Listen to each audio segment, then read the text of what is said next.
Yeah, he's still climbing. No, no, no, because you I don't know, get I your know what time money. I I know that's what you're talking about. 67. 70, I got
Good morning. And welcome to New Brunswick Theological Seminary. My name is Reverend Crystal Moon Boulware, class of 2016. It is so good to see so many colleagues and friends and alums here in this house. But as it is our practice here, we will begin with a word of prayer. Holy God, we thank you, God, for this day. We thank you, God, for allowing us, Lord, to come and to gather here. We thank you, God, for what it is that we will learn in this space and in this place. We ask, Lord, that you would help us, oh God, to take the information that we receive here and to apply it in our various communities so that we are building communities that are wholesome. Lord, we thank you, God, for each and every individual that has put their hands together to make this happen. We thank you for every speaker, oh God, Lord, and all that they're bringing to the table today. Lord, we pray that we would be doers of your word and not just hearers only, to be of assistance to our community and to continue to carry the light of the gospel. It is our prayer in Jesus' name. Amen.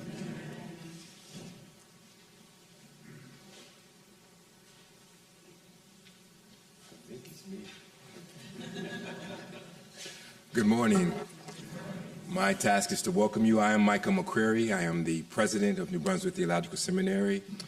8 wonderful years so far, and so I welcome you here. Amen. Amen. I do give honor to God the Creator, God the Redeemer, and God the Empowerer. Give honor to the ancestors and acknowledge them who are around us and infuse us with so much inspiration from their stories, their lives, and their wisdom. Give honor to our Board of Trustees that are with us today. Good to see you all, to all of the alumni and all of the others here.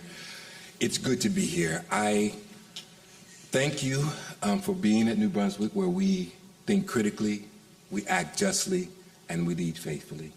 And I would just say 3 things as you look at what it does mean to be in this practice of community development from a theological and a biblical perspective. Look at Esther.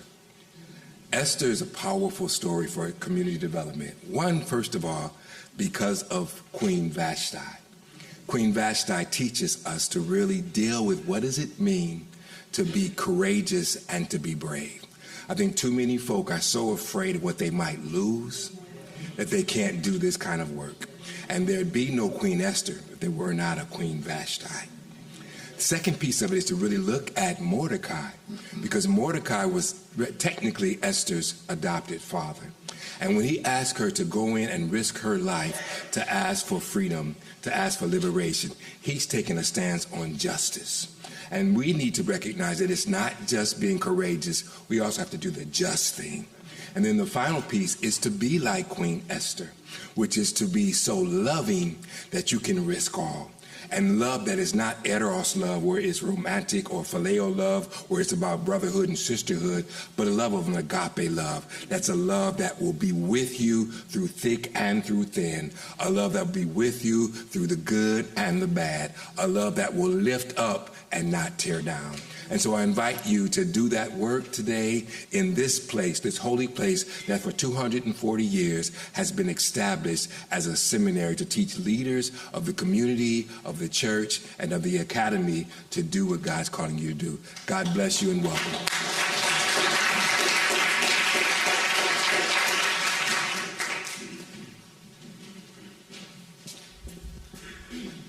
Hi, I'm Eddie Laporte, Executive Director of the New Jersey Office of Faith-Based Initiatives, and, I'm Carol. Okay. It's been a long time, sister. Good to see you. I'm sitting there quick, and this is full circle. My mom moved from the Bronx in 1973 to New Brunswick, and I attended St. Peter's Elementary, Grammar School, and High School, literally up the street. And I used to hang out at the New Brunswick Theological Seminary because there were students that had families here back then, and their children went to St. Peter's. So I became really good friends with this guy called Paul Freeze. Oh, yeah. Huh? And we used to hang out here. That church right there used to be a library. And I used to go in there and study and stuff as opposed to going to the New Brunswick Public Library. And then the students of the school took me in as their own. And I have a really, really special place in my heart for the New Brunswick Theological Seminary. So, all those many, many years to be here again in front of all of you to say, hey, you know what, I'm home. I feel like I'm home. All this wasn't here. This used to be dorms for parents and then for students. And then in the back was a big old house with a basketball court. Anyway, let me. I want to bring greetings from the governor, Lieutenant Governor, Bishop Soaries. Good to see you again. And I just want to welcome our partners, Monarch Housing. Thaisa Kelly is here. NJRA, Oscar Parham is here representing NJRA.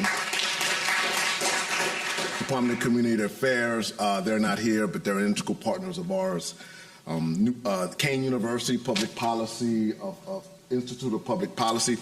Madam Regina Thomas will be here later this afternoon to sit on the panel about faith-based trends, and that should be interesting. And she'll talk about what the Kane Public Policy Institute will be focusing about. And I want to thank New Brunswick Theological Seminary for opening up their doors, and Crystal Bower, Reverend Bower, for reaching out to us and say, hey, I liked what you did at Kane University in March of this year. Can we do something similar here at the New Brunswick Theological Seminary? And of course, we jumped on it and said, of course we can do that. So I want to bring thanks from everybody. I want to thank you for loving me for all those years when I was running the streets and I was running here.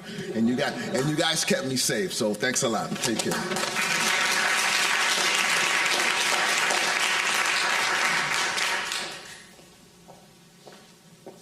Good morning. Good morning. We are pleased to present the 2024 Mark Kraai Lecture. This lecture is named for the Reverend Dr. Mark A. Kraai. Dr. Kraai is the Professor of Practical Theology Emeritus at New Brunswick Theological Seminary, where he served from 1998 until he retired in 2008. In this position, he oversaw the placement of seminary students as interns, and he worked with pastors to train them in mentoring seminary students. Upon his retirement as senior pastor from the United Reformed Church of Somerville, New Jersey, the congregation provided the funds for this lecture series. The lecture is focused on various aspects of practical ministry. Over the years, the lecture has presented on such topics as changing the face of urban ministry, self-care and wellness for clergy practitioners, clergy transitioning into retirement, and creative ministry for the uniquely abled. And of course, this year's focus is the theological and practical principles on community development. And so we are grateful to have you here this morning. And so I'm pleased to introduce this year's keynote speaker, Dr. DeForest B. Soaries, Jr.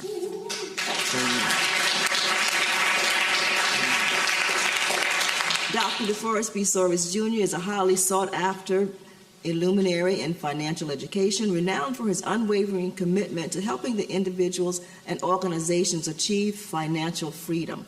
As the president and CEO of Corporate Community Connections Incorporated, Dr. Soaries works with corporations to enhance their social responsibility efforts and make positive impacts on the community. With over 30 years of ministry experience as the third senior pastor of First Baptist Church of Lincoln Gardens here in New Jersey, Dr. Soaries has a deep understanding of the importance of spiritual growth, educational excellence, economic empowerment, and faith-based community development.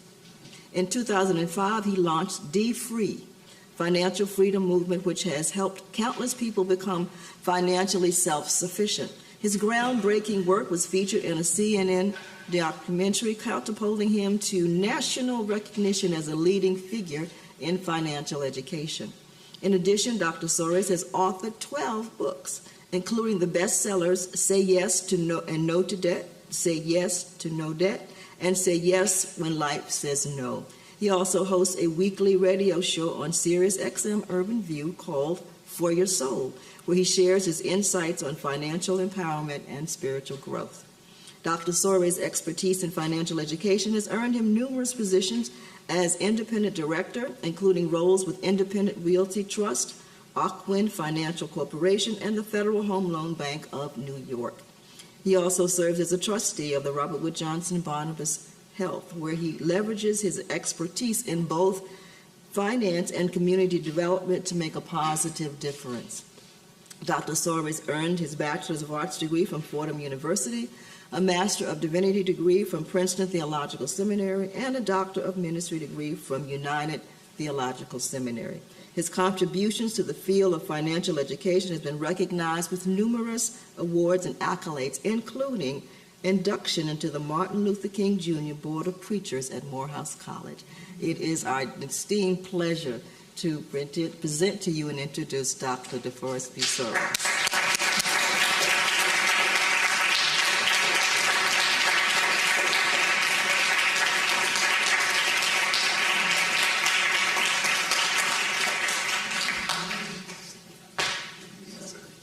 Well, good morning. I am grateful to God for waking me up this morning, and I am thrilled to be back at the New Brunswick Theological Seminary, and I'm honored that all of you would be here today. So many friends from way back. I don't want to call you old friends because that makes me old. But certainly to Dr. McCrary, President McCrary, I was thrilled when he came to New Jersey, and I'm thrilled that he's still here. And I appreciate your hospitality, your leadership, and all the work that you've been able to do. To members of the board, thank you for your presence. It is an honor to be among those that have really guided this institution into a kind of unique role in theological education. We have had somewhat of a crisis in the church as it relates to appreciation for theological education. It was at one time a prerequisite for church leadership, for ecclesiastical status, and I think in the post-civil rights era, particularly in the black church, it became less and less important. In fact, the ugly joke was that the seminary was really a theological cemetery, and that the ugliness of that really permeated the psyche of many of our religious institutions, and I think we've suffered from that because we've seen the emergence of theological models that are so different than Christ that one could almost describe them as antichrist. But I didn't come to talk about that. To all of our sponsors, thank you for your commitment to this subject, and I'm humbled because there's so many people in the room that know so much about this subject that any one of them could have been chosen to speak. I was in Washington yesterday. The purpose of my visit was to do a kind of panel interview with Martin Luther King III and his wife, Andrea, who, through their new foundation, the Martin Luther King III Foundation, are launching with partners like the National Football League and others something called Realizing the Dream. And this panel was before a group of philanthropists, most of whom have family offices, and these are successful business people who are distributing their own money for social impact. And so this meeting was held at the Museum of the Bible. The night before this panel interview, there was a dinner reception event for the people who were gathered on Friday, held at the National Archives. And I rushed to get to Washington in time because when I worked in Washington briefly on elections, I lived 2 blocks from the National Archives, but I was so embarrassed I never visited there. And so this was an opportunity for me to visit the National Archives, to meet some of the people who would be in the audience, and to get a free dinner. And after dinner, I went into the rotunda and I saw these very awe-inspiring documents, the Declaration of Independence and the Constitution. And as I surveyed the significant documents and looked up at these tremendous murals depicting the founders of the country, right in the middle of that presentation was a picture of Richard Allen. And unpredictably and uncharacteristically, the National Archives now has evolved to a point where they recognize Richard Allen as one of the founders of the country.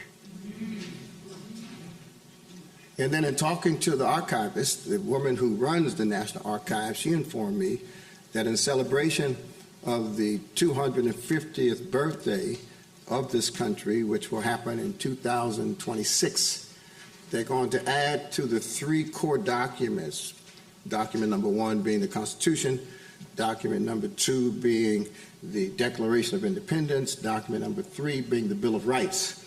Those are the 3 core documents established in most people's minds as the founding documents. They're going to add to this display 2 additional documents to round out the understanding of those who would seek to understand our history, what the core documents are. Document number 4 will be the Emancipation Proclamation. And document number 5 will be the 19th Amendment. And I was impressed by the vision and the courage that it would take to round out an understanding of our history, because there are those who would prefer to sanitize the history and keep it narrowly focused on data and documents that are exclusive rather than inclusive. And so, of course, in that declaration, where we have this language that all of us learn as children, we have this idea of people being created by God and having these unalienable rights, rights given from the divine, from which we cannot be separated.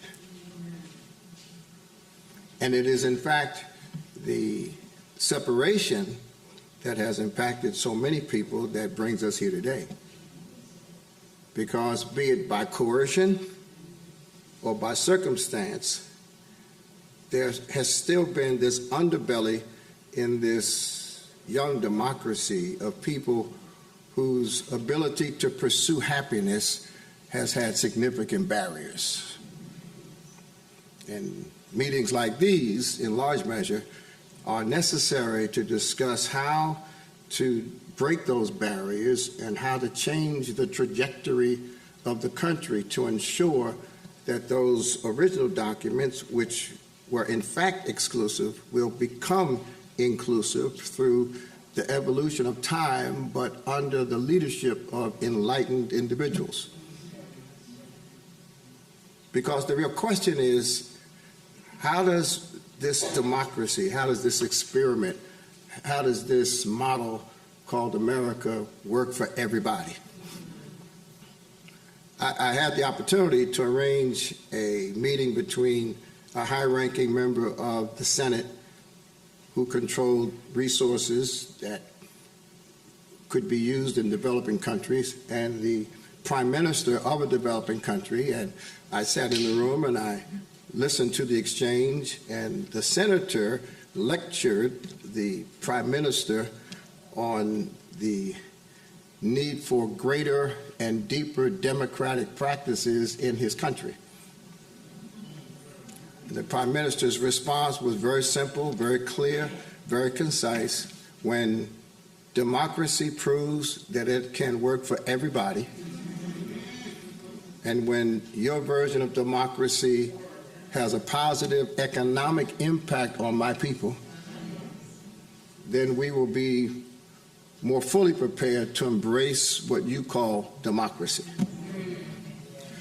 So the real question for our country is how do we make this work for everyone? And in answer of that question, we bump into this community development enterprise based on an assumption that without some intervention and without some creative engagement, there will be people whose barriers to happiness, whose barriers to a quality of life will remain permanent. one of the unfortunate truths about the annual pilgrimage to the Edmund Pettus Bridge, where John Lewis distinguished himself as being heroic, where people march for the right to vote, and every year this symbolic return to the Edmund Pettus Bridge to celebrate all of the heroism and all of the significance of what happened as a result of that demonstration. But the people who are living within walking distance of the bridge are the grandchildren and great-grandchildren of the people who lived in poverty then. So we find ourselves as practitioners. I'm a retired practitioner. I could have come to give a lecture on retirement. Although I'm busier now than I ever was. So the question is, how do we intervene, as it were? How do we disrupt this cycle of want and poverty and despair and hopelessness that turns into ignorance and violence and pathology? How do we do that? And so Monarch and NJRA and New Brunswick Seminary, in the spirit of this visionary professor, Mark Kraai, said that there's a way to do it. But we're here because of the vision of an academic who said there's not only a way to do it, there's a mandate to do it. And I'm particularly glad to be here because most of my practice happened just a few miles down the street at First Baptist Church of Lincoln Gardens, right on Route 27, bordering New Brunswick, which when I got here was run by Democrats, and Franklin Township, which when I got here was run by Republicans. And so our sanctuary is in Somerset County, and our parking lot was in Middlesex County, divided by Route 27, which is a state highway. I'll get to that in a minute. So when I came here, I had this question: how do we do this? How do we, in a church that's surrounded by public housing on the New Brunswick side, public housing on the Franklin side, a church where the closest park to the church was not available to the children who lived in the public housing adjacent to the park? How do we do this? How do we do this in a church where the majority of the people since 1937, when the church was founded, have moved from the neighborhood and now drive in on Sunday and drive out on Sunday? And one of the unique tasks that I had when I became the pastor of First Baptist was stopping service every Sunday to announce the license plates of cars who were blocking people's driveways, which made the church much more of a nuisance than a blessing. So how do we do this? And how do we do this in an institution whose priority in hiring a new pastor was to build a new church building? That was the question, Dr. McCrary. Do you, if you're called as pastor, accept the responsibility of completing our 25-year-old mission of building a new church? That was their question. My question was, how does the church consider the words of Acts chapter 1, verse 8, meaningful and relevant to the ministry, where Jesus told his disciples, I'm out of here, but when I leave, you'll get power. And the purpose for that power is to become witnesses, starting in Jerusalem, which is where they were. Which means that when the disciples received power, Jesus said the purpose of that power was to make him look good and to demonstrate the ethics and the values and the principles and to do the ministry that he left them to do. And my question was that if we build a new structure, physical structure, is that sufficient to be witnesses in our Jerusalem? Because in our Jerusalem, we had the highest crime rate in the region. In our Jerusalem, we had the most poverty in the region. In our Jerusalem, we had the oldest housing stock in the region. In our Jerusalem, we sent more adolescents to juvenile jail than all of the other municipalities combined. That was our Jerusalem. And so the question was, how do we, as an institution, understand our witness? Do we limit our witness to the construction of a beautiful building in the name of the one who we claim to serve?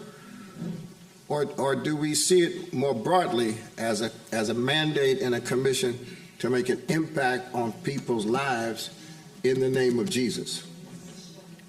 And so my understanding of community development, which I studied at Rutgers before I studied religious studies, my understanding of community development and urban renewal, which I really learned before I went to Rutgers by protesting developers in Montclair who had cut a deal with the politicians to remove the black poor people in the 4th Ward and build luxury condominium. That's where I really learned community development.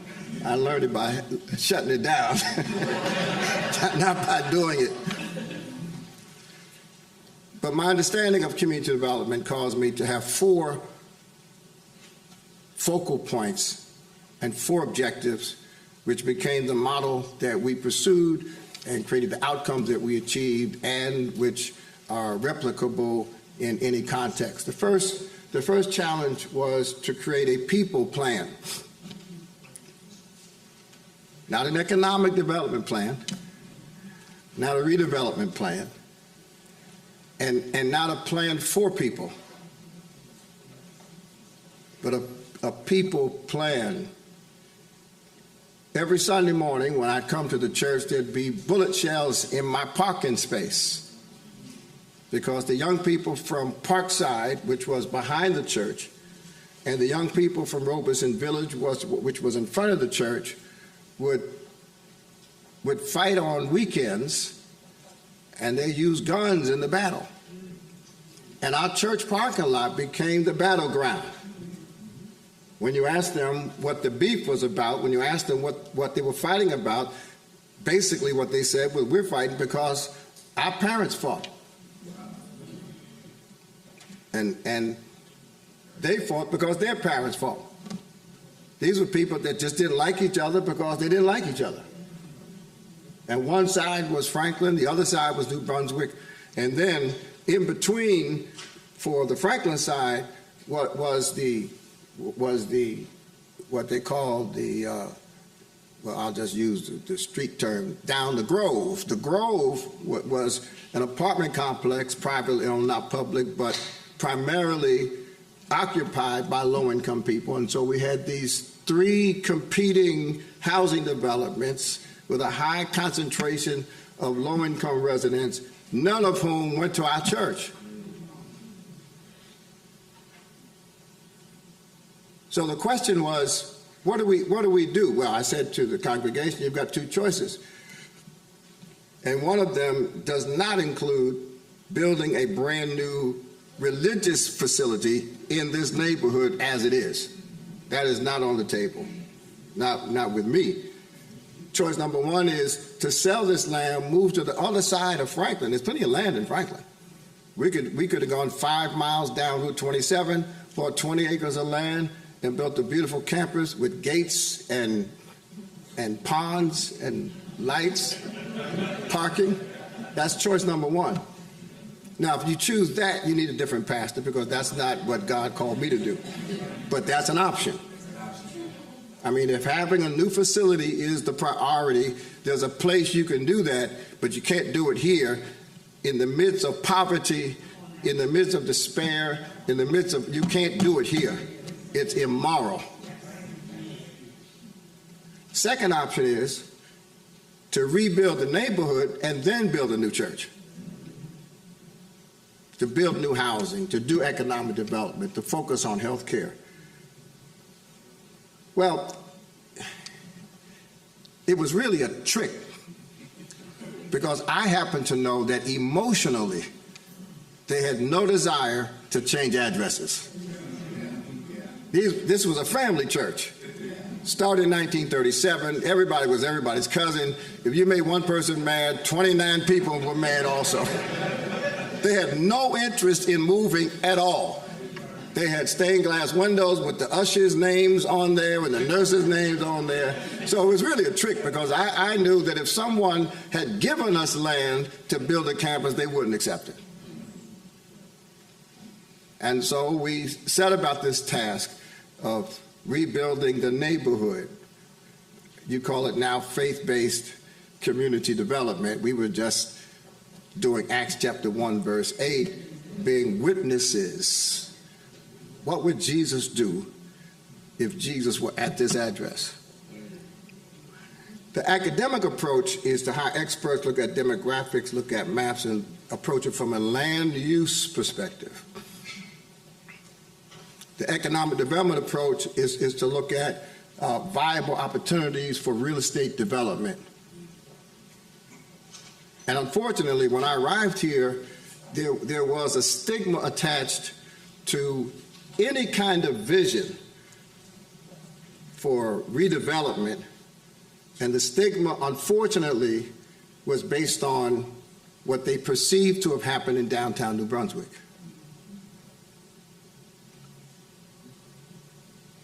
And while I admire and will describe the benefits of Johnson & Johnson in downtown New Brunswick and the revitalization of downtown New Brunswick, there were many poor people and small business owners who to this day believe they were pushed out and not uplifted. And so there was tremendous skepticism, although I had worked with Reverend Jackson in civil rights, and I had a good track record in protest, and I had been active in helping elected progressive politicians. I'd worked under one of the preeminent pastors in New Jersey, Reverend Dr. S. Howard Woodson, who was the head of the NAACP while being pastor, the only black speaker of the State House at that time. I had all of these credentials. When I hit town, they were like, who is this man? Yeah. And the way we went from where we were to where the neighborhood is now was by developing as a priority a people plan. The people plan assumed that there were people in the neighborhood who were indigenous leaders already. They were there. There were people in the neighborhood who were trusted by the other people in the neighborhood. There were people in the neighborhood who had a track record in advocating for the neighborhood. There were people in the neighborhood who had no institutional backing. They, in most cases, had no educational credentials. They had no professional licenses, but that neighborhood could only go as far as those people would lead it to go. So one name was Dickie, former drug addict who had recovered now from drugs, worked for social services. He grew up in the neighborhood, lived in the neighborhood. His father was a deacon in our church, but he quit church years before because, in his own words, the church sat in the middle of a low-income neighborhood and drove in on Sunday and drove out on Sunday. So we put him on the board of directors of our Community Development Corporation. Yes, sir. And Dickie will tell you that we had 19 people on the board, and at the first board meeting, what I said to deacons, trustees, business owners, that if 18 of us say we're doing X and Dickie says we're doing Y, we're doing Y. This is not about democracy, it's about authenticity. Then we had Lulu on the other side. Lulu controlled Robeson Village. She had no credentials, no title, but when Lulu said go, they came. Then we had Cynthia, who also controlled, she co-controlled. They were like co-leaders of Robeson Village. Then we had Tootsie, who was on the Somerset side. And Tootsie had two sons, and she wanted the neighborhood to be better for those two sons. Then we had Calvi, who belonged to a family of, I think, 7 or 8 people, all of whom were missing their front teeth, and they lost them fighting. So we had this network of local leaders,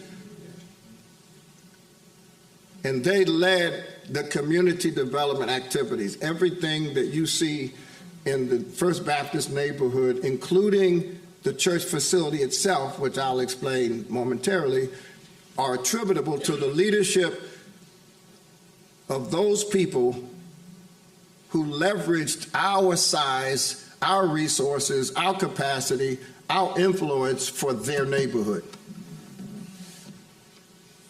And then the question was, how do we define the neighborhood? Because we're in two different counties, two different cities, divided by a state highway, and no one considered this a neighborhood. No one, not both sides. Now, one side was a neighborhood, but they were shooting at people on the other side. And so we had to do two things. We had to, one, define our Jerusalem. Is our Jerusalem just our parking lot? What is our Jerusalem? And so we got a grant from Johnson & Johnson. Johnson & Johnson, for some strange reason, decided they wanted to help us. And so I said, well, we need help with a plan for the neighborhood, but we need to know what is the neighborhood. And so we used their money to hire a consultant. We rented a helicopter and went into the parking lot of the church and just went up about 2,000 feet. And what was interesting was that when you go up 2,000 feet, you can see the neighborhood. To the north, it was a cemetery. Everything this side of the cemetery looked one way. Everything that side of the cemetery looked another way. So the cemetery was a natural boundary. To the south, it was the municipal border between New Brunswick and North Brunswick. You know, we got all these little towns in New Jersey, which makes all of your work harder. But to the south was North Brunswick, a natural boundary. To the west was the commercial district, Hamilton Street. Everything on this side of Hamilton looked one way. Everything on that side of Hamilton looked a different way. And then to the east were the railroad tracks. Nobody needs to know what happens when railroad tracks come through a neighborhood. So we had these natural boundaries. Now what we had to do was help people see themselves as one neighborhood, because the poverty on one side of the street impacted the poverty on the other side of the street. The lack of development on the New Brunswick side impacted the lack of development on the Somerset side. 27,000 cars passed our church every single day, but there was no economic activity to capture the economic potential to create jobs for the people in the neighborhood.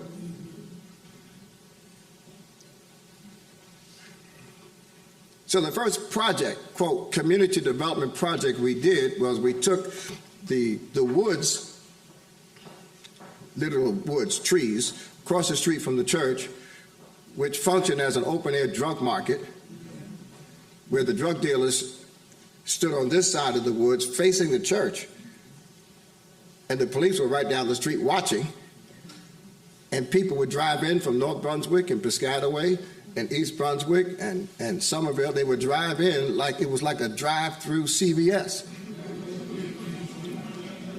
They would just drive through and buy drugs, and police would sit down the street and watch. And if the police got enough complaints, they would do a kind of gesture to try to shut down or at least slow down the drug dealing. And the drug dealers would just run through the woods and drop the drugs in the woods, so the police would go to the back of the woods, and by the time the police caught the drug dealers, they didn't have any drugs.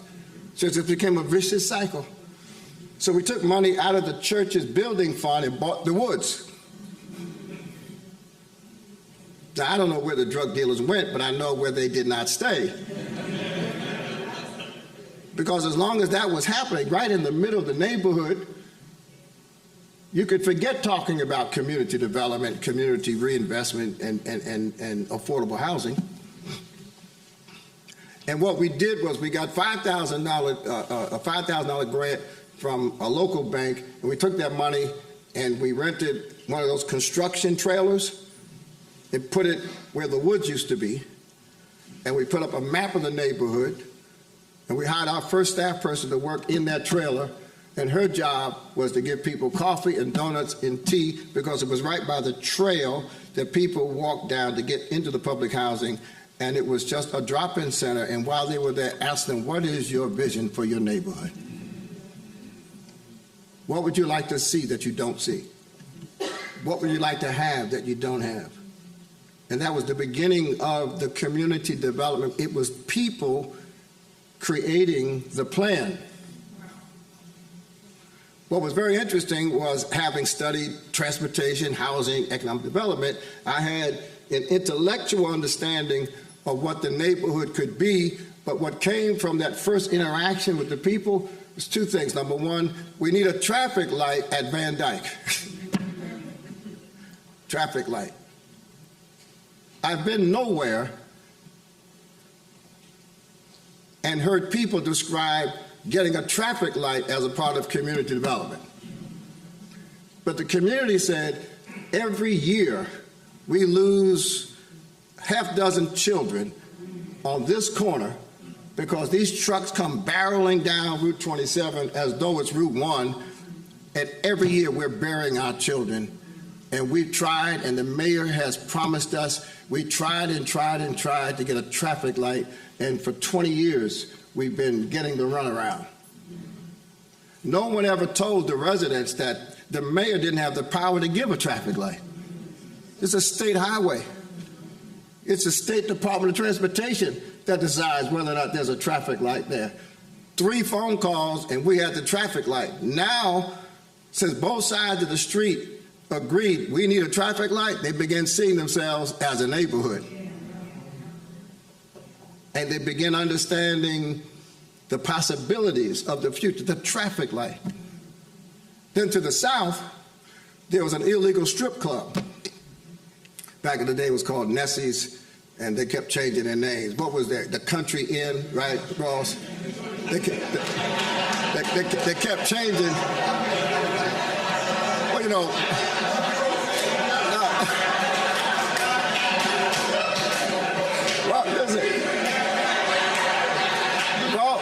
listen. Rawls he's the fire chief, so he's got to know. Yeah, don't hate on him. He just knows stuff. And we had little girls leaving New Brunswick High School, coming over to Route 27 with trucks lined up down the street to see little 16-year-old girls strip. It was illegal. And what the people said was, this is an embarrassment and it's a shame. You got to get rid of that. We shut it down.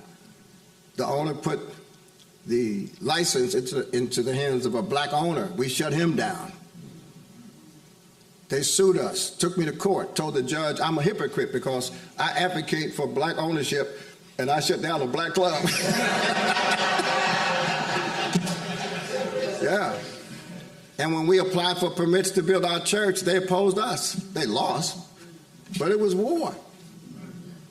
But when both communities saw the traffic light, and both communities saw that the strip club was shut down, turned into a viable business, when we started doing our door-to-door surveys, asking people about their vision for the neighborhood, when we had our public meetings, inviting people to give their opinions about the neighborhood, people participated because they had signs of hope that we weren't just hustling them and that I wasn't just a bag man for rich people trying to buy up their property to get rid of them. So we had a people plan, and the people plan turned into public policy. That was objective number 2, which is why our communities need to understand the importance of voting, because elected officials create public policies. And without public policy that enhances development, you can't do community development. Our first project was the old Home News building. For those of you who've been around New Brunswick for a while, the Home News was like the New York Times for New Brunswick. And the Home News merged with the Asbury Park Press. And when that merger happened, their building in New Brunswick, right on the border of the municipal boundary, they vacated an 80,000 square foot facility, and they moved in with Asbury Park Press, and they left this building. The son of the owner inherited the building, did not know what to do with it, and that building was turning into another headquarters for drug dealers and for crime. And it was the most beautiful building in this industrial area. And on our board of directors was the president of the industrial area business owners, and he came to a board meeting one time and said, listen, Reverend, if this building goes down, if it continues to deteriorate, if crime continues to be located there, the rest of our owners are ready to move because it's too risky for us to have our employees come into that environment. So the demise of that building was a threat to the entire job base in the neighborhood. So we bought the building. We took some more money out of the church's building fund. And we bought that building. We had no idea what we were going to do with it. But the people had said, we need access to health care. That was on the list of the things the people said. There's a hospital right down the street. And then another hospital almost down the street. But if you got sick at Robeson Village, it was very hard to get down the street to the hospital. And so access to health care. And then we had a growing immigrant population that had no health insurance. And so we contacted the healthcare institutions, both, it wasn't Robert Wood Johnson, then it was something else, and St. Peter's, and RWJ offered us the most money to lease our building. But St. Peter's committed to serving people with or without insurance. So we leased it to St. Peter's. And that lease turned into a tenancy that paid for the financing of that building. But here's where public policy came in. Number one, we had enough cash for the down payment, but we had to finance almost $2 million worth of acquisition and renovation. How did we do it? Well, we sold a tax-exempt bond to Ford Motor Company. And tax laws that make for tax-exempt possibilities for companies that invest in neighborhoods like ours, that's public policy. That doesn't just come out of a think tank or university. You have to have people in office who will pass laws and approve regulations that create those kinds of opportunities. Then we got a letter of credit from the bank that lowered the risk for the bond. Then we got a guarantee from the New Jersey Economic Development Authority, which lowered the interest rate on the letter of credit.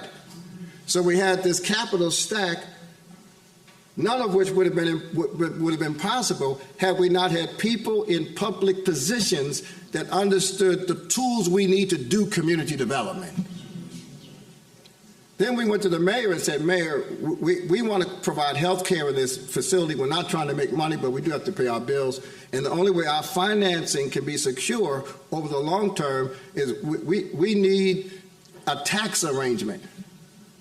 And the mayor says, well, Reverend, you got to pay something. I said, I'll pay something, but I'd like to pay the same something 30 years in a row. Because if the taxes go up incrementally, it can destroy the whole deal, just like affordable housing and other economic development projects. And that's what they do for major corporations. When Amazon comes to town, don't think they're just here because they like you. They're here because they got some tax benefits. And you have to have people in office who will create public policies that facilitate development. And so the building is tax-free, but we have a payment in lieu of tax agreement on the building. And the mayor said, as long as you rent this to a nonprofit organization like a hospital, the taxes will remain flat forever. That's public policy. So every woman, today we serve about 120 women every single day who are pregnant. They have prenatal care with or without insurance, but that's possible because there were public policies in place that made it possible. And then we built 65-unit senior citizen housing, tax credits. Tax credits are public policy, 4%, 9%. And you can attract investment money if you have the right public policies. Now, when I get to my last point, I'll talk about some public policies on a federal level that are really, really injurious to people, but in terms of development, in terms of economic development, housing development, community development, public policies matter, whether it's local, county, state, or federal.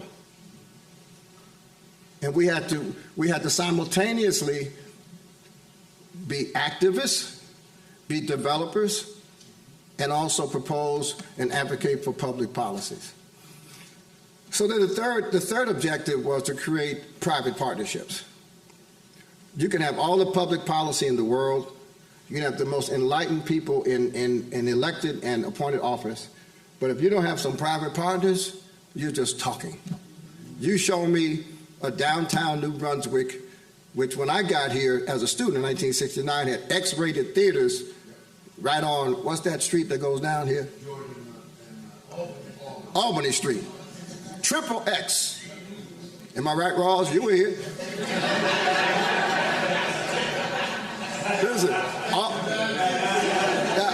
Listen, Albany Street was so ratchet that when Albany Street got a Burger King, it was like the Taj Mahal had come to New Brunswick. We were excited that a Burger King was on Albany Street. I mean, it was horrible. Johnson & Johnson said, you know, at the end of the 60s, going into the 70s, we're not leaving.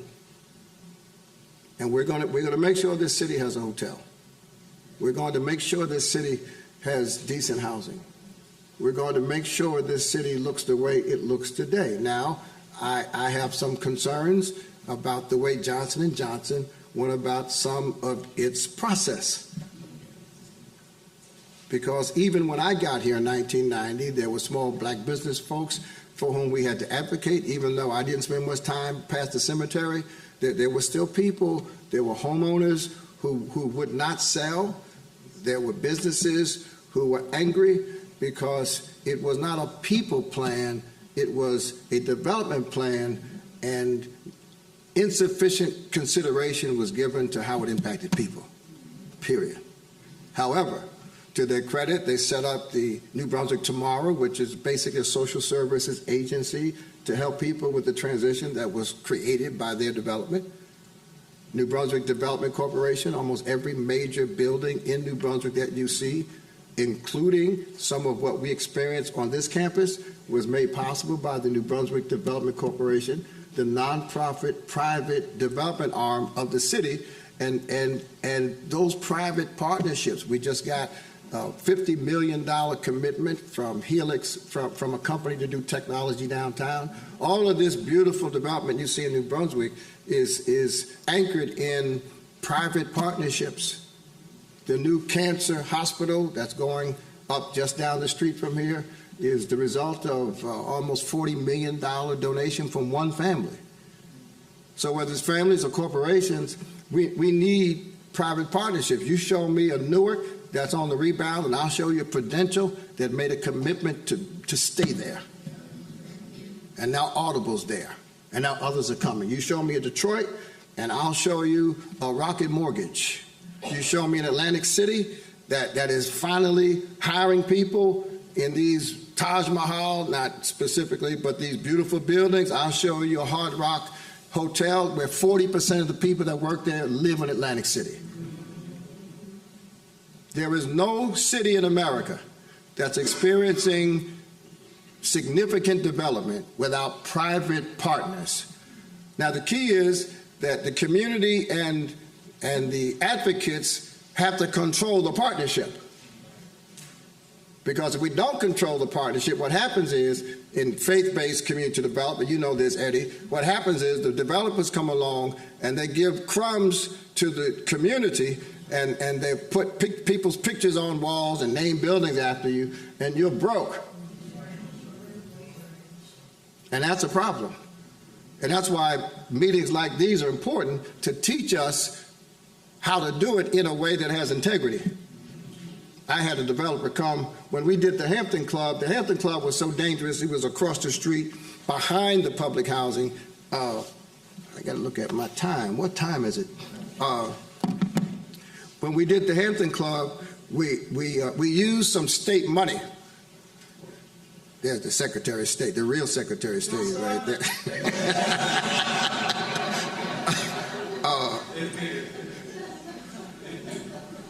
I'm trying to. When we did the Hampton Club was a failed condominium development where some people already lived. The drug dealers controlled it. We took it over, and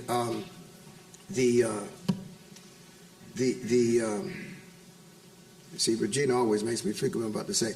The people who lived there would have lost hundreds of thousands of dollars if they had torn it down. The mayor said, Reverend, we will tear that down. If you called 911 from the Hampton Club, the police would not come. It's just dangerous. We literally took it over, but we used state money. New Jersey, what was it? It's HMFA. What does that stand for? Housing Mortgage Development. So what happened was Starwood, this huge investment company up in Connecticut, owned the asset because they had bought millions of dollars worth of assets from the federal government under the Resolution Trust Corporation. So we went to Connecticut. We said, listen, we can't buy you out. We don't have that kind of money. However, what we will do is work with you, partner with you to make this place happen. And they kind of laughed us out of the room. So we did our research and discovered that with all this real estate they owned in these urban poor neighborhoods, they had failed to pay the real estate taxes. So I went to the Housing Mortgage Finance Agency and I borrowed some money and I bought the tax liens. And not I, but our CDC. We bought the tax liens and then we went back to them and they didn't take us seriously, so we started foreclosure proceedings. They then talked to us. We bought the tax liens, we set it on a price, and we bought them out. We became the owners, but because we used HMFA money, we had to use HMFA approved developers. That's what I was leading to. So they came one by one, they looked at the neighborhood and said, there's no way we can do this, it's too dangerous. We'd have to spend so much money on security, we wouldn't make any money. And they were right. I mean, it was dangerous. One developer came in a limousine, had 4 or 5 diamond rings on his hand, and he said, Reverend, how many kids do you have? And I said, 2. He said, how old are they? They were about 9 or 10 then. He said, you choose us as developer, you don't have to worry about college education. He said, Reverend, where's your summer home? I don't have a summer home. I'm trying to pay for the home I got. Yeah. So you pick the spot. You choose us. In fact, if you got some friends that do what you do, I got you. And it was at that moment that I realized that affordable housing is money. And big money. And that's what I was determined to figure out, developer fees, et cetera. And so we put together our own housing development corporation for that project. And the way we made it affordable was by putting the developer fees back into the project. Because we didn't need to make the kind of money that would give me diamond rings and a limousine. On the second project, which was the tax lien, the tax credit project, we did a joint venture with a for-profit developer, and we had equity because we owned the land. He had financing, but since the two were equal to me in value, we had a 50-50 relationship, and not a buy the church a new van and we'll be happy relationship. So private partnerships are critical, but the private partnerships have to be structured in a way that benefit the people first. Because when you have a people plan, every decision you make is based on what's best for the people. And when you start with that premise, then you build out and you build your structure and your strategy around the outcome and how it impacts the people. And then the final principle, you know, it's a people plan, it's private partnerships, it's public policy, but it's also its personal priorities. I have to tell you this, we had to convince some of the residents of the Hampton Club who were recipients of Section 8 housing vouchers that they would really be better off owning a house that cost them $800 a month for mortgage, taxes, and insurance than paying $1,800 a month for rent. Same house. Because what we had to do in our development process, we had to move people who were tenants out of that neighborhood. We put them in hotels while we completely refurbished a condominium. And while they were in the hotel, we had first-time home buyer training. And we had banks set up ready to give them mortgages when their credit score got to a certain point. And then when the unit was finished, we moved them out of the hotel back into a brand new unit. And so people were buying 2 and 3 family condominiums with spiral staircases for $65,000 and $75,000. And if they stayed there 5 years, all of the soft equity that was financed by HMFA would go away. So during the housing crisis, this was before the housing crisis, during the housing crisis and after the housing crisis, our people in our community still had $100,000 to $150,000 in equity. That's what I call affordable housing. And all of the units were owned, but we had to convince people, because listen, if my grandmother had Section 8 and my mother had Section 8, when I get my Section 8, it's almost like hitting the lottery. And Section 8 should not be a transportation program, it should be an ambulance. You know, if you get sick, you need an ambulance to take you to the hospital. But when you get well, the ambulance doesn't drive you to work. You know, the ambulance is not a permanent setup. And listen, public policy says when people have a gap and they need help, give them a voucher. But my goal as a pastor and a preacher is to help people understand that the longer you are eligible for Section 8, the longer you are broke, poor.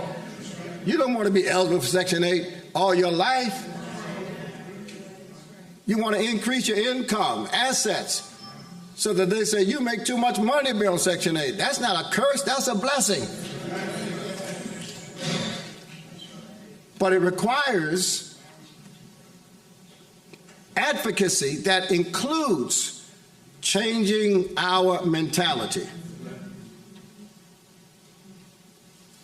and assuming that we believe we have the right to life, liberty, and pursuit of happiness. To believe that we have the right to send our children to good schools. To believe we have the right for police protection. So at First Baptist, when we did build our building, what time is this session over, by the way? I saw a schedule at some point. What? Wait a second. Oh, good, I got time. So, because we're going to do Q&A. All right. So when we built First Baptist, we had every problem an institution can have building a structure.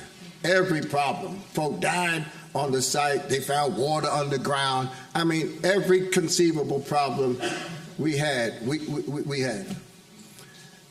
And as a result, we were millions of dollars over budget. I hate to even tell you how many because I might start crying. Millions of dollars over budget. And therefore, our monthly payments were much higher than we had forecast. Our mortgage was $135,000 a month. Our electric bill was $20,000 a month. We had 13 lawsuits. We were suing them, they were suing us. That was another $20,000 a month.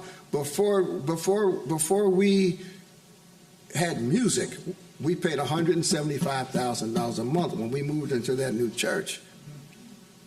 And it was tight because, you know, fast-growing churches, if they tell you the truth, they're high on praise and low on giving. I promise you, I mean, they'll wave flags and, you know, all of that. Won't give a dime. I mean, so the membership was growing, but the finances were not matching all of this attendance, 3 services, 2,000 seats, you know, and it was tough. And I had a decision to make 15 years in, and that decision had to do with this financial burden, because by nature, I'm not a fundraiser. And the trustees and I had a come to Jesus meeting around this whole issue, and I was prepared to resign. And I came to meet with the trustees, prepared to resign, because I figured 15 years was enough. You know, we had done a lot of good things. Now bring a young fundraiser in here. And that morning, literally that morning, I write about this in my book, Say Yes to No Debt. That morning, I got to the church to go meet with the trustees, and for the first time ever, I saw the cars in the parking lot in a new way. I say allegorically, they started talking to me. And they had German accents and British accents, you know, these cars had all these foreign accents, and I saw a car on the other side, I saw a Maserati. And I knew who drove that Maserati, and I knew he didn't have Maserati type income. And that's when it occurred to me that in 2005, that we had done a great job building institutions, building housing, building healthcare, building a church facility, but had not done an adequate job building the financial stability of our families. So when I went in, I told the trustees, I plan to resign, but I won't. And I don't have a fundraising strategy. My strategy is to help our members manage their own finances. And if we do that well, then the members will be able to take care of the church and its finances. So we didn't do any fundraising. We just started. We call it now D-Free. We started talking about living within your means, having a budget, investing in assets that grow rather than in things that decrease. We started talking about the difference between Starbucks and making your own coffee. We just started teaching biblical principles. Jesus said, "Who would build a tower without first counting the cost?" That's budgeting 101. Prodigal son spent all that money he had, but he came to his senses, went back home. So we started focusing on helping people understand the difference between assets and liabilities. That's why we have to be careful when we talk about the middle class. You know, middle income does not mean middle class. You can be middle income and broke. In fact, almost half the people in this country that make $100,000 or more live in paycheck to paycheck. Not how much you make, is how much you keep. Wealth is not income. Wealth is assets over liabilities. So if I make $1 million, but I spend $1.1 million, I'm broke. So be careful as you listen to people talk about the middle class, because they often are describing the middle income. Middle class is when you have assets that qualify for the middle class. And we had a church full of people dressed well, driving nice cars, living in the suburbs in Somerset, and broke. And I know it. When we had the Katrina hurricane, what we did as a church was we identified families in the church that had families in the Gulf. And instead of giving money to the big organizations and trust them to do the right thing, we gave money to our family members in our church who had family members who lived there and said, look out for your family. And the members responded significantly. We raised the biggest offering in one day we had ever raised. And a young lawyer came up to me after service that Sunday, and never forget it. He said, Reverend, you know, I really love the way we're doing this. I wish I had something to give. He had on like a $1,500 suit. He had on one of those $100 ties, you know, and Italian shoes. I said, man, give me your belt. I'll sell it on eBay. I'll sell that belt on eBay. You know, well dressed, but maxed out. And I knew what it looked like because I had been there. I got my first credit card at 18, and I lived off credit cards and nice cars and all of that, looking rich. When I met my wife in 77, she thought I was rich. I was driving a Cadillac, in the newspapers, wearing nice clothes. I was broke. It took me 8 years to get enough money to marry the girl. So I knew what it was like because I had lived that way. So I said to my church, I said, listen, I'm going to teach you how to do what I did. Because I had to make a personal priority of improving my own financial status. Listen, I was trained in activism and civil rights. I blamed my financial problems on slavery. Yeah, I said, it's white people's fault that I'm broke.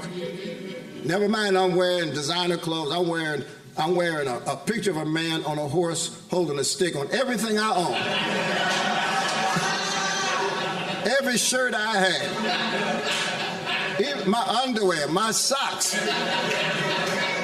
everything I owned had this picture of a man on a horse holding a stick. And when I came to my sense, I said, you know what? If I take that picture off my shirt, I can save $40, per shirt. And then it was like mental illness, because here I was celebrating a man on a horse holding a stick playing a game I don't even understand. I've never been to a polo match in my life. So there is, and that's why the church is so important, because the church deals with public transformation and personal transformation. It's not either or, the perennial question that professors like Mark Kraai sought to answer. Jesus is not spiritual or social. Jesus is both. You've got to have you've got to have a conversion experience to be a full participant in the benefits that the advocates create. There's got to be a thirst, a hunger and thirst for this thing. So Luke 4:18 is the other frame where Jesus says the Spirit of the Lord is upon him and has anointed him. This idea of anointing almost makes me sick. Because if you don't look carefully, you'll think the anointing is so you can sing well. People talk about the anointing as if God anoints us so that we can be deep and cool and wear funny clothes, and all that anointing. Jesus made it clear. Spirit of the Lord is upon me and has anointed me to preach good news to the poor. That's the anointing. And set captives free. So when you have people who have been taught and motivated to make personal priorities uplift for themselves, their families, their communities, their churches, and it's not just about pleasure. Freud, I think, did humanity a disservice when he made the seeking of pleasure the core reality of our existential quest. And that's why I like Viktor Frankl, who came along and said, no, it's not pleasure, it's meaning. Pleasure is not at our core, but humans' quest for meaning is our core. That purpose is what drives us. Purpose gives us the internal capacity to survive until our change comes.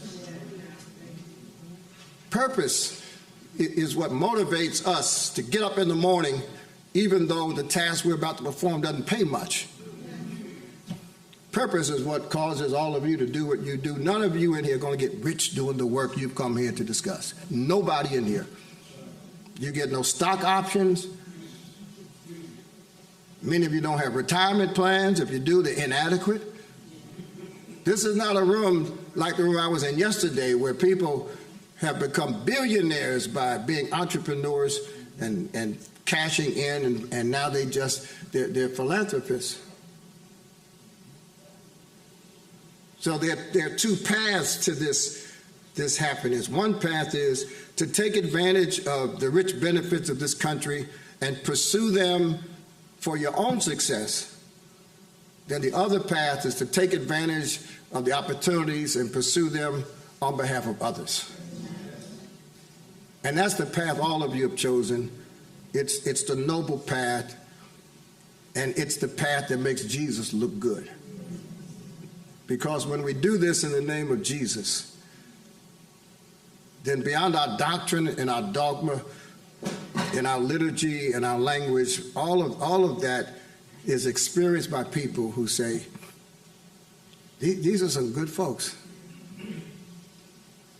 And then we explain to them, it's not us, it's the Jesus in us. That's enough. I'll just do some Q&A.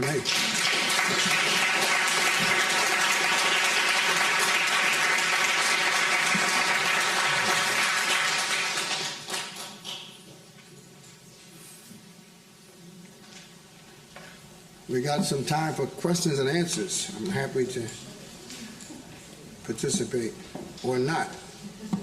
I've been traveling all week, so I can go home. Hey, Doc. To see You upstairs leave? with the board. Oh, go ahead. See you. I will. That's Dr. McGinty. She's my friend. All right. Yes. I appreciate the thought about teaching our members about being entrepreneurs. To live their business, to have fun with church, go to church, things of that nature. I appreciate your thoughts on that. Yeah. The majority of the jobs in this country are created by small businesses. The shift in economic structures require that more people understand entrepreneurship and pursue it. Now, having said that, it starts with personal finance. You can't imagine how many entrepreneurs come to us, come to our classes, read my material, contact me online, who have not handled the prerequisite for successful entrepreneurship, and that's personal finance. If you haven't paid your taxes in 2 years, your credit score is 495. Don't talk to me about business yet. You got to master that, because if I don't manage my personal finances well, I'm not going to manage my business finances well. Having said that, there are strategies that people need. For instance, a lot of people just have passion and ideas but don't have a plan. And so helping people understand the need for a business plan, both for-profit and nonprofit. A lot of nonprofits suffer from not having a plan. They got zeal, vision, passion, and no plan. How are you going to fund this? And how is the funding going to be sustainable? So business planning is critical to ensure that people know the competition, people know the opportunities, people know the SWOT analysis. But it's absolutely critical, and we emphasize it as much as we can. One of the projects we did at the church, as we were teaching people financial literacy, as we were preparing people for home ownership, we also set up a microloan program for small businesses in the neighborhood. So one of our members, I don't know if she was a member or just a neighbor, but she was laid off by IBM. She had a little money in severance, and she wanted to buy a flower shop. She liked flowers. She knew nothing about flower shops, but she went to all these workshops. When she bought the flower shop, she realized that her margin was not in selling flowers, but delivering flowers. So she needed a van. She had a driver because she was married, so her husband was a driver. So we were able to get her a micro loan from the bank. She bought the van, and the van created the margin, so she made enough money from the flower shop to really retire later on. So it's kind of parallel, but you have to make sure people have the prerequisite, because we see all of these commercials, people go to these conferences, they get all excited about some business, and the excitement did not include the basics that people need to understand to be successful. Yeah. I have a question, Pastor, but before I get to the question, I hope everyone will join with me and just appreciate this treasure that we have in our midst. This man of God who is an inspiration, no matter when I hear him speak, no matter where I meet his product, etc. A man that belongs on the Mount Rushmore of financial literacy, along with Grant Cardones and the Bruce Marks and the Snoop, well, maybe not Snoop. But my question basically is, in June of this year, Zillow indicated that there was a shortage of affordable houses. Right. Of 4.5 million units. Right. Now, I question whether that's a reliable figure. I think it's far higher than that. I do too. It seems to me in order for us to address this crisis in affordable housing, there are some components that we have to really look at very strongly. One of which is empowering minority developers and giving them access to capital. Partnering with faith-based institutions of goodwill. And the operative word is goodwill because there are a lot of faith-based organizations in the South, and in particular in other areas of the country, that I wouldn't want to attempt to hold because all they're going to do is exacerbate the wealth disparities. The third thing would be to get rid of this model or harness this model of profit and run in the building of these affordable housing units. And the fourth leg would be to find creative ways to legalize tapping into the undocumented immigrant population. If you look at the work of Jim Tobin, the CEO of the National Association of Home Builders, who said that 13% of the construction force are undocumented workers. And I wonder whether you would comment on my viewpoint about Yeah, that. you should run for office. No, there's nothing to add except to say this. We need leaders who understand that. But I agree. I'm Reverend Perez. I have been having a community development corporation since 2002. I've been by myself, and this has been like a blessing to me. I've never had the guidance, and I had the opportunity. I come from North, born and raised. I was married for 10 years. I was in prison for 7 years of my life. I've been a minister for 25 years. Great. So the Lord, and through the barriers and the community I come from, and the profile that I present most of the time, I've been roadblock. So I had to learn the trade of construction. As a handyman, carpenter, and contractor. Now I'm a builder for 25 years. I've been in the construction business. Like you guys say, we see all these developers come in and promise us that they will give us jobs, they will give us opportunities, and most of the time we see people from outside of our community, like North. We have people that come in, investors come in, and they don't provide what they promised to us, and they don't give the jobs to us. I've been in the construction business 25 years, and I say more than 4%, I say 80% is all immigrants, and mostly Hispanics. I'm Puerto Rican, but you're rarely going to see a Puerto Rican working. We hustle and sell drugs. But it's the reality that people come into our cities and take over like developers, but they don't promise or come to what they said they was going to do. And me as a non-for-profit, who established for 20 years, I was the secretary for the biggest Spanish radio station.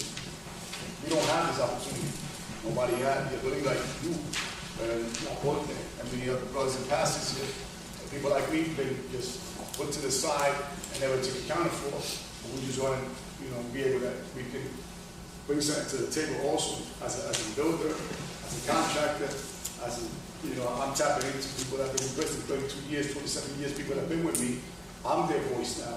And, so we want to be able to change the community, change this environment. I mean, like you said, Union Street, 2 blocks from Hoboken, 3 blocks from Jersey City, and a couple of blocks from North Berkeley. But I'm from, I'm from North. And they see me as the North boy. They see me as the pastor, he was a drug addict, he was homeless, he's nobody. But we have, we want to pave the way for those that come behind us. But we don't have the guidance, and we don't have this, and we need more of what you're doing for our community. But we appreciate what you come today.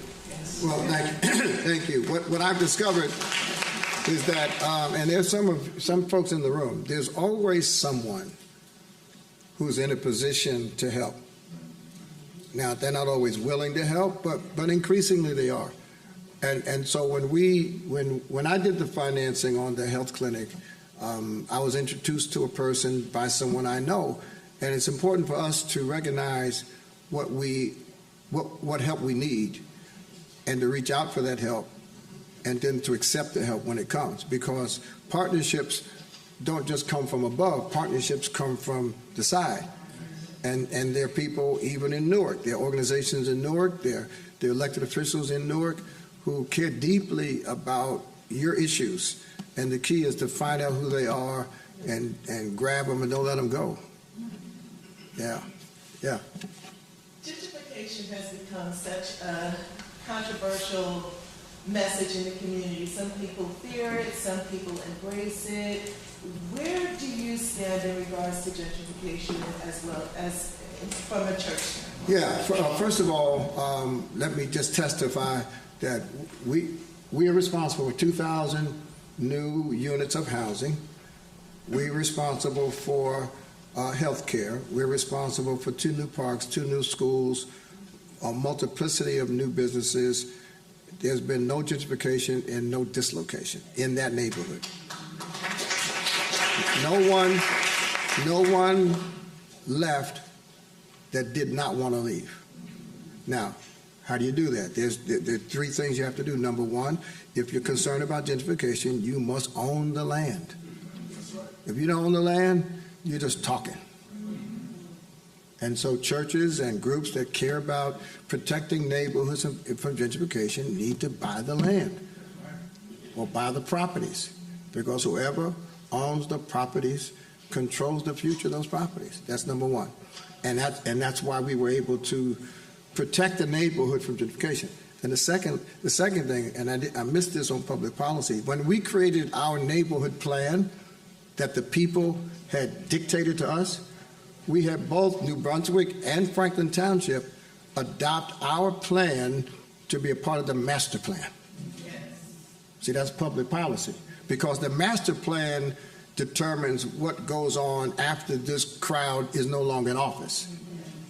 And it's hard to change a master plan. So if you look at the Franklin Township master plan, our neighborhood, which dubbed our neighborhood plan Renaissance 2000, it is a part of the master plan. In New Brunswick, this area in need of redevelopment is prescribed to develop it in our way. So all of the new projects that you see from the cemetery down to North Brunswick are pursuant to our plan. So that's the other way you protect the neighborhood from gentrification. You get a commitment from the policymakers that this land can only be used for affordable housing. So that's the second. And then the third, because not all gentrification is bad. When I was in Washington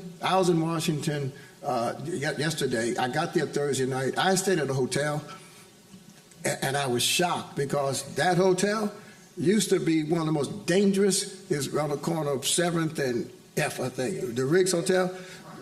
When I first went to Washington, I was looking for an apartment. I stayed there. It was so dangerous. They had police protecting you when you went inside. I mean, it was, and now that whole street, not all gentrification is bad. It's who does the gentrifying. So we didn't do any market, did I? No, I didn't do any market rate housing in our development.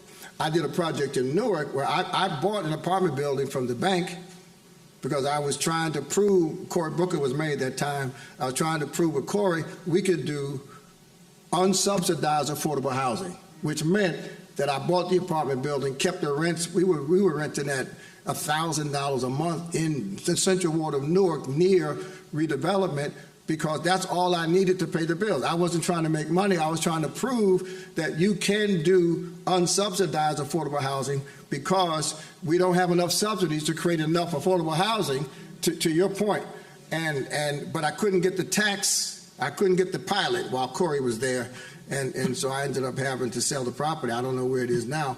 But my point is, if the right people do the gentrifying and can orchestrate it in a way to create some level of economic diversity, that can be a good thing. So those are the 3 focus that I have on gentrification. 1, own the land. 2, what was the second thing I said? What? Oh yeah. Have public policy support the protection of the neighborhood, and then you be the gentrifier, because then you can control the mix. Yeah. I gotta stand up. Stand up. I'm just so honored. I'm a certified fundraiser, and I always go back to the faith-based group, and I always go back to Luke 4, and they look at me like I have 3 heads. So I'm just really honored. I've never heard oratory piece, the way you position it, put it. So I'm really honored. Thank you. Well, thank you. So I stepped back from fundraising because I realized I was making people rich. So the focus on our juveniles was not a priority. So started a nonprofit that focused on court order youth, foster care. Great. So now the judges are saying it's done Great. to us. So as a fundraiser, I would raise money. I don't care how you match it. I would just move on. So my question is, we were able to raise over $500,000 this year, right? So most of it was like restricted. And we have more money coming that's restricted. Yeah, that'll put you out of business. Restricted funding will put you out of business. So every bank I call, they're like, you're a nonprofit, you don't bank a nonprofit. I just need like a line of credit.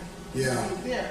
So what advice would you give to like groups that have the funding, but you need like Yeah, in terms of banking, one of the things I had to learn is that there's a difference between going to the bank and having a banking relationship.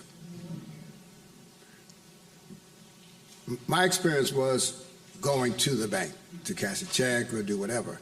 When I started developing banking relationships, then I had banks asking me what I needed. I had banks asking me to borrow money, for them to lend me money. I get calls every week now from Chase. I got 5 accounts at Chase. So what I would encourage you to do is, one, try your best to find a community bank, because you're not going to have a relationship with Citibank, Wells Fargo, or Chase, because they're TD Bank, same way.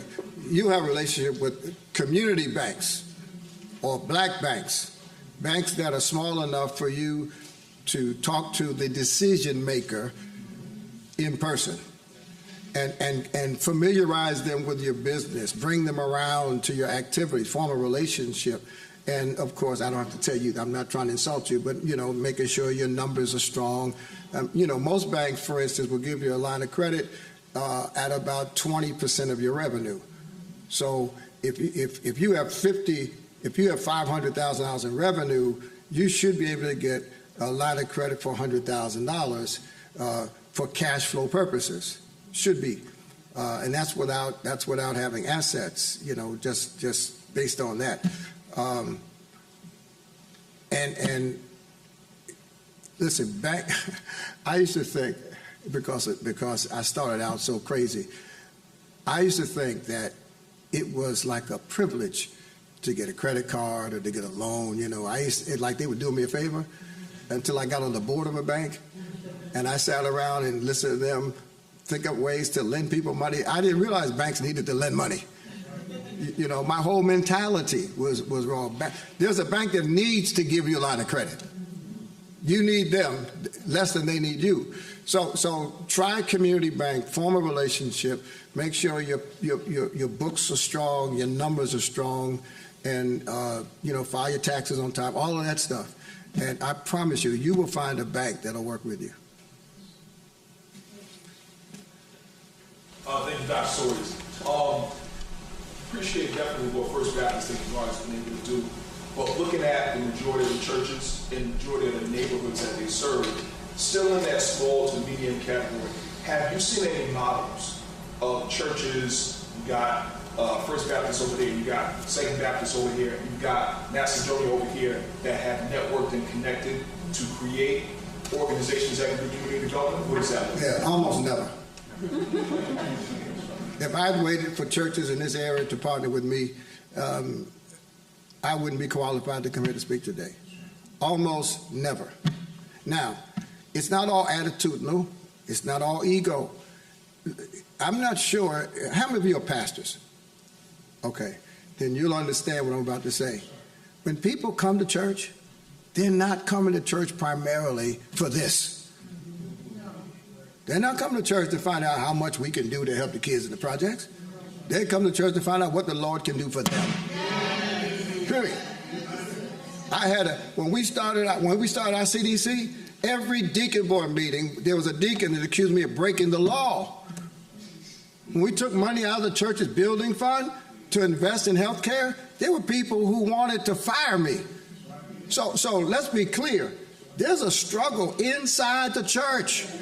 If you're a pastor wanting to do progressive ministry, outreach, listen, you will face the devil inside your church. So let's start right there. That's when people criticize the black church, we're not doing this, we're doing it. You come do my job for a week. At our church, we had 2 people die every week. And when mama dies and the family calls, they don't care about affordable housing. They want to know, are you going to preach my mother's funeral? Are you going to buy the chicken to eat after the service? That's what they want to know. So this is not, listen, I talk about it now, this is 33 years later, as though it was easy to do. I was in pain most of the time. Fighting, I didn't deal with that, but on the inside. And then you have the issue of jealousy and capacity, and by the time you deal with all that, it was just easy to do it yourself.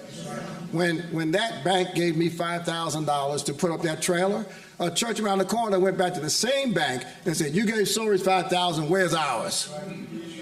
So you know, I wish I was wrong. There's a group of churches in Memphis that work together, but I find that our churches will work together around protest and around politics.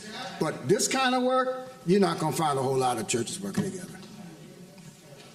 I wish I was wrong. I'm thinking while I'm talking, but I can't think of a city in America where churches have, excuse me, coalesced. Now, I will tell you this. There's an organization that comes out of Prince George County, Maryland, led by an A&B preacher called the Collective Banking Something.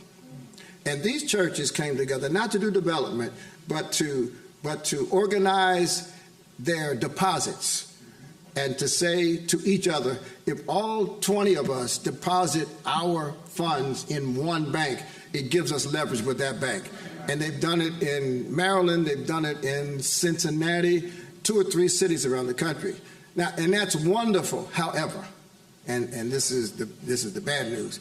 If you put $1 million in the bank today and it leaves Tuesday, the bank doesn't care about you. In fact, you're more of a nuisance to the bank. Banks don't benefit from deposits. Banks benefit when the money stays there. And most of our churches are living Sunday to Sunday, just like most of our members are living paycheck to paycheck.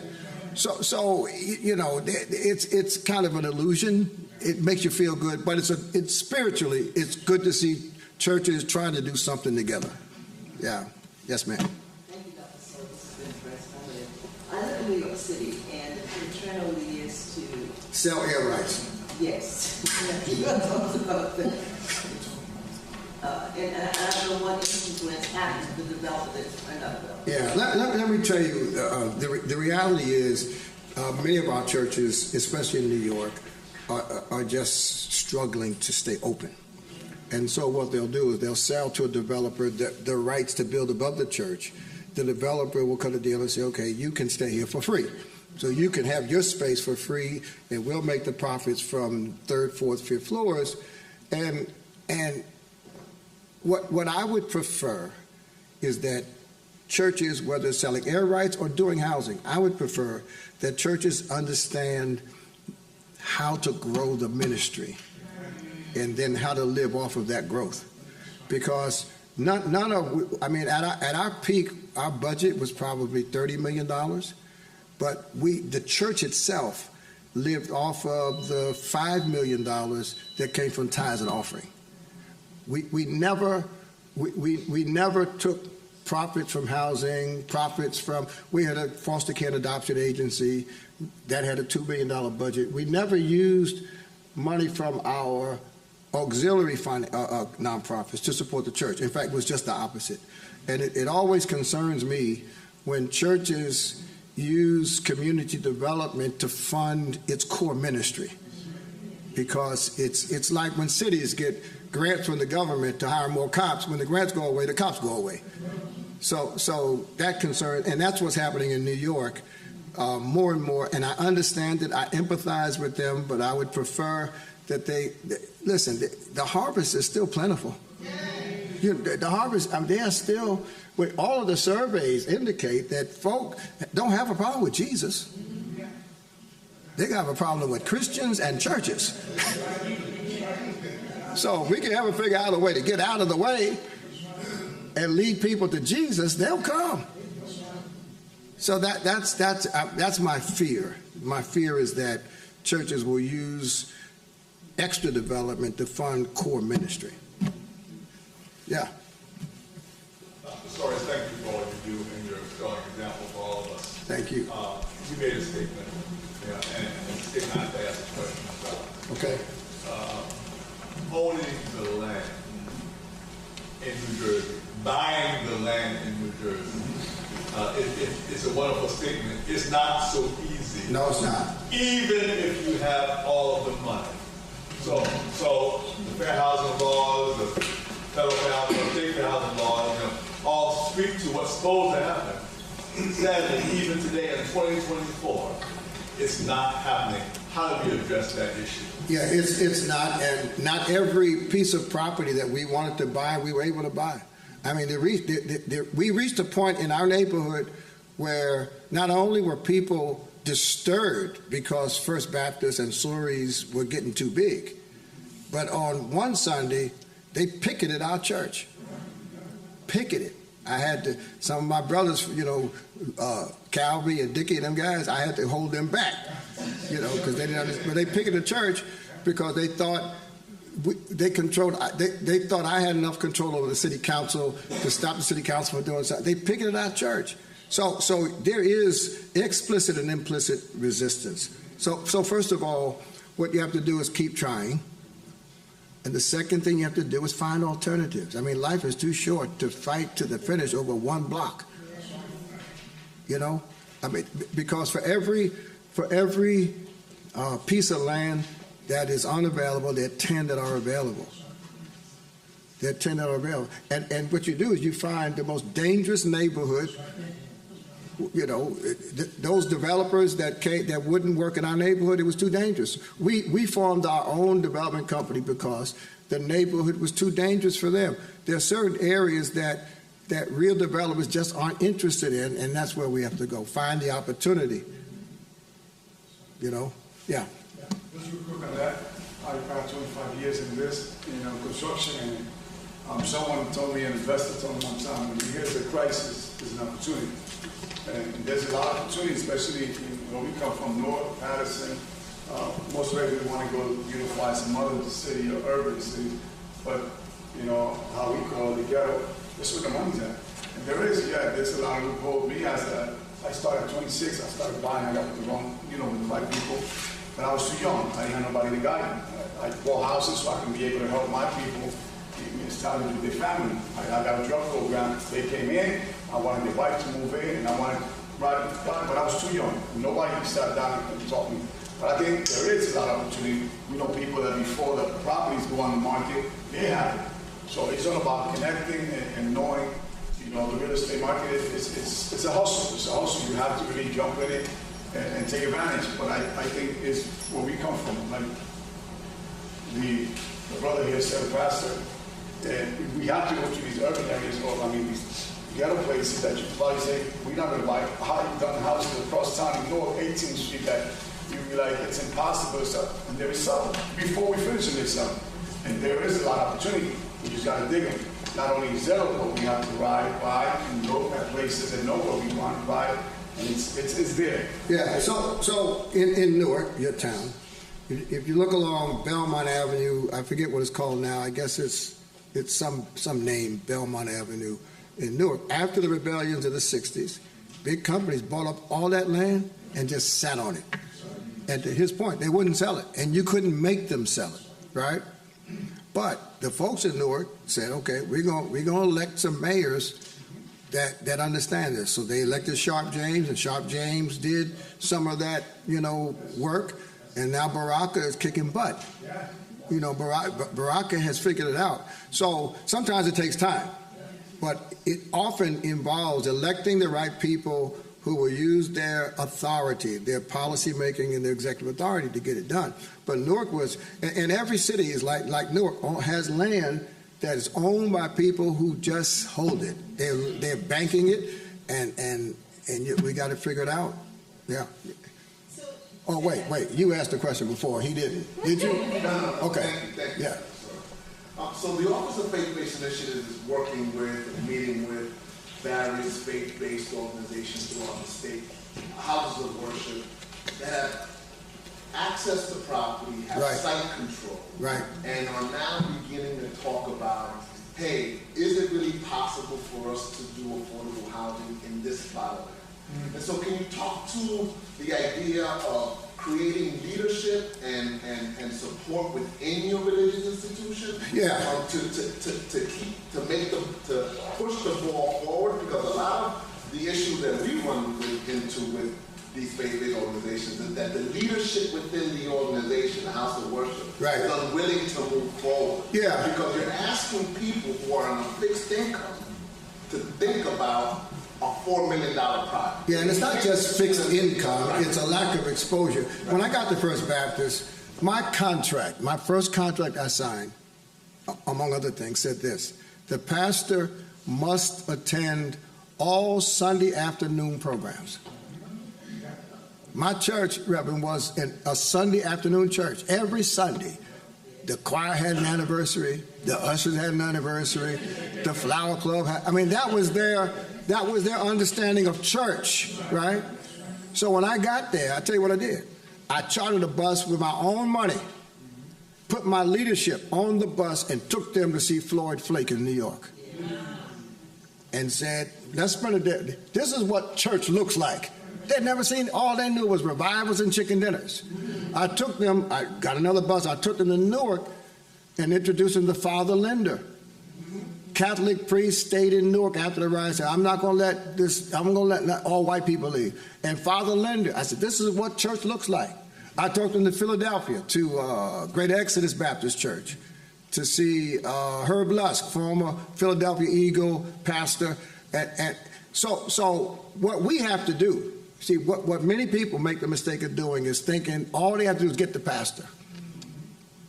And I've seen I've got a developer friend right now that cut a deal with a pastor, and the trustee said, you must be out of your mind.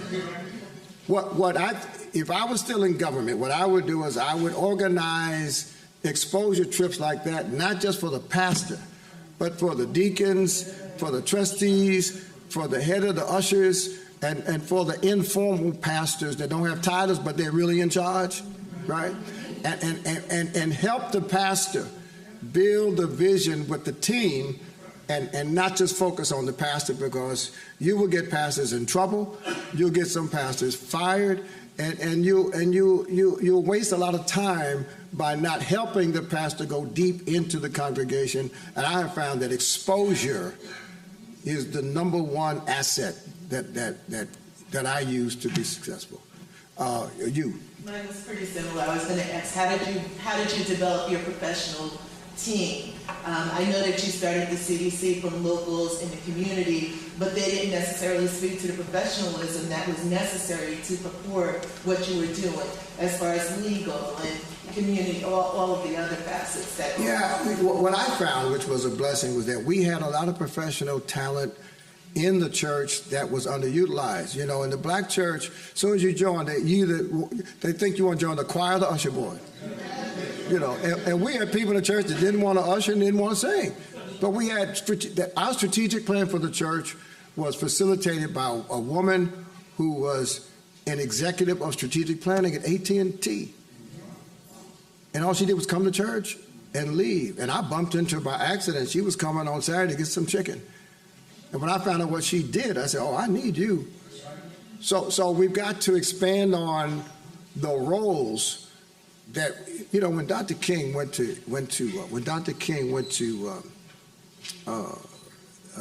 Dexter Avenue Baptist Church in Montgomery. He's 26 years old now.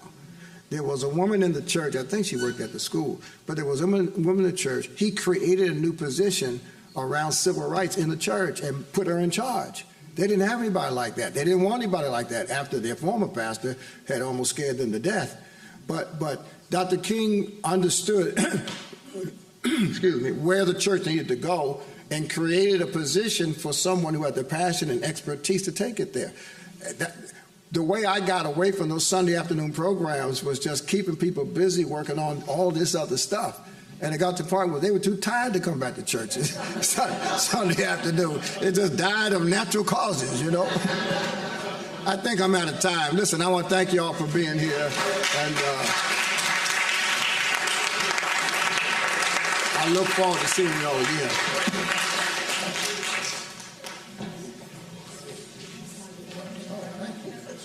Yes, sir. Before we disperse, we just want to thank you. Before we disperse into our workshops, we just want to say thank you for being here today with us. We hope that you will enjoy the remainder of the day. The workshops that you will be attending, I think, will be very informative. This has been transformative, and so we want to thank Dr. Forrest once again for being with us. We have some sponsors with us who are helping to sponsor this: Columbia Bank and United Way of Bergen County. They have tables, so please stop by their tables. You will see if you have an agenda. If you don't have an agenda, they're on the table, so they will tell you which workshops you can attend. The workshops will occur in the morning and the afternoon, so if you can get into one in the morning, you can certainly get one into the afternoon as well. Thank you so much. Thank